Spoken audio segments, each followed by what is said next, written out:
So these are called Audiocular LEX in-ear monitors, and probably if you're looking forward to buy these, you won't find much content available on these in the market because these IMs have been recently launched and these were sent out to me by Concept Card for a review. So these are priced at $1390 for the mic variant that comes with 3.5mm jack, and you have to pay $1690 for the mic variant that comes with a Type-C connector. So this variant that I have is priced at $1690, but I'm going to review this from a price point of 13 to 1400 rupees. So they come in this kind of a black box. You have the IMs on the top, then you have your cable, some extra pair of ear tips, and a user manual or a warranty card. So the content inside the box are pretty much very basic.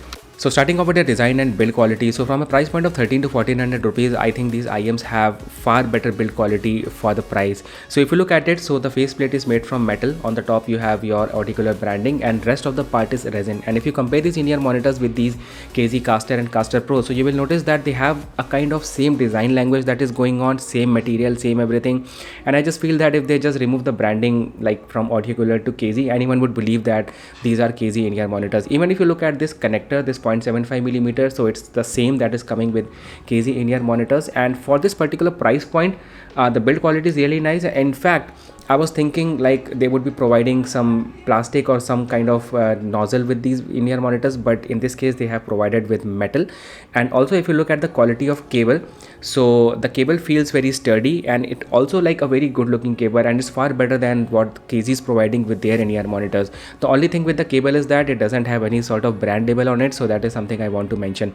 Also, if you look at the box contents, so at a price of 13 to 1400 rupees, they are giving you 6 extra pair of ear tips, 3 in black, 3 in white. Normally most of the companies give you 3 like extra pair of ear tips at this particular price, but here they are giving you 6 extra pair of ear tips. And if you talk about the the comfort of these in-ear monitors, so like these are small in size. I would not say very small, but these are like fairly small in size in-ear monitors, and they fit in nicely onto my ears, and I didn't had any notice. I've been using them like for a week or so I didn't had any sort of fatigue or pain issues, so that is kind of plus point with these. Also, if I talk about the technical specifications, so these IMs cover a frequency range from 10 Hz to 20,000 Hz, which is well within the audible range. The value of impedance is 22 ohms, which means that you can drive it easily with your smartphone or your laptop or your computer. You don't need any sort of high quality input. DAC is definitely not necessary with this one, but just in case you have it, it's a plus. And also if you look at the driver, so they come with 10mm drivers inside with titanium coated diaphragms, and company claims that the driver are more tuned towards bass frequencies but keeping a good balance between mid and high frequency. So that is all with the technical specifications. Now, as these IMs are new in the market, so I just want to give you an idea what is the kind of sound signature with these and where would you like put these IMs in all that beginner IM category. So on the lower side, I would like to compare this with the KZ EDX series, which is your KZ EDX Pro and Pro X, and on the higher side I would like to compare it with the Tangzu Warner, because Tangzu Warner fall in the price of between 15 and 2000 rupees, and these fall between 1000 and 1500, and the KZ Pro and the Pro X fall somewhere around 1000. So like these are sitting somewhere in between. So first I want to talk about the raw performance, and then I will talk something about the equalizer.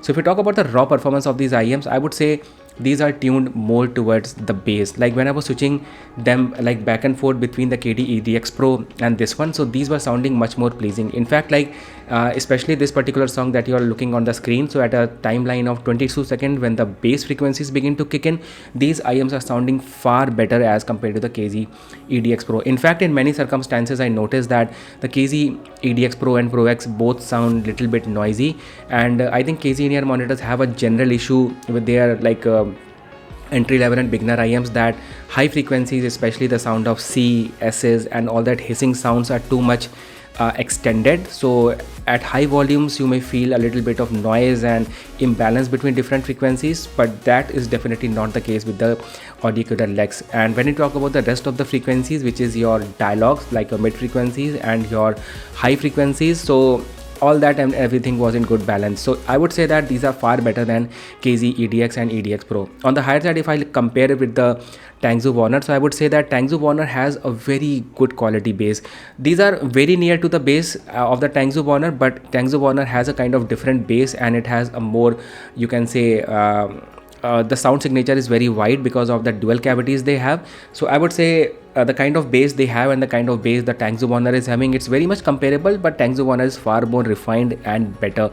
On the other hand, if I talk about the mid frequencies and high frequencies as well, so you find some amount of like premiumness in both mid and high frequencies also when it comes to Tangzu Warner. Now if I talk about the equalizer and how far you can bring these IMs close to Tangzu Warner, and how far can you bring KZ EDX Pro and Pro X close to these. So first of all, even like I tried a lot to tune the KZ EDX Pro and Pro X and bring its bass close to these IMs, but I was not able to achieve that, because I think even with like a fake software or creating fake bass, that doesn't create actually the real bass. So when it comes to the bass department, you cannot bring KZ EDX Pro and Pro X to this. But yeah, when you are tuning, if you want to tune the Audiocular LEX and you want to play on with some bass frequencies, so you can bring it a little bit close to the Tangzu Warner, and same was the case with mid frequencies and high frequencies. Overall, I would say that if you have a very tight budget of around 1000 rupees, KZ EDX Pro and Pro X is not a good option. But if you have a budget of up to 1500 rupees, somewhere around 12 to 1300, so I think you can go with the Audiocular LEX. And if you have a budget of around like 1500 plus, then you can definitely go with the Tangzu Warner. Here is a the comparison of sound signature of Audiocular LEX and Tangzu Warner, so that will give you a better picture about what I'm talking about. And make sure to subscribe to the channel and make sure to follow me for more. I think this was all about the review, and in my upcoming videos I will give you more information on these IMs as I begin to use it for a long period of time. Thank you so much. See you in the next one.